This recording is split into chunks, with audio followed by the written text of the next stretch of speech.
We can become the scientists of our own experience. And we have such a wonderful capacity to inquire, to build our curiosity.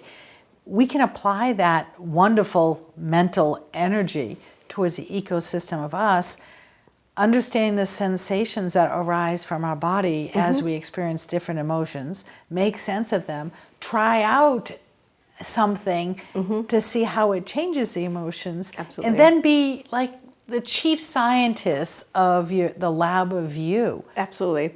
Yeah, you know, there's a lot of people, myself included, who think that the primary goal of our brain is to predict.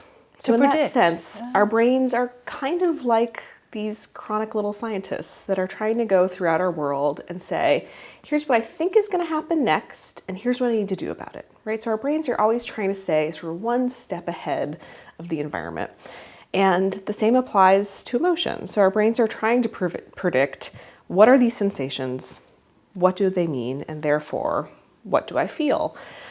And so key is just turning that attention to those sensations, to those environments, in the service of sort of being our own little scientists. Because many times we try and use the brain to predict what will make us happy in the future, which we know is a difficult prediction to make. We don't tend to do that very well. Yes, but what you're saying, we're horrible at that. If we scaled it back and looked at what is this emotion of happiness now, do you think that would change the predictions in the future on what we think would make us happy if we paid more attention to how we construct happiness now? I think so, yeah. So I think part of the reason we're poor at doing it in the future is our models of how these things work are poor, right? So we have assumptions that, you know, engaging in this behavior will make me happy.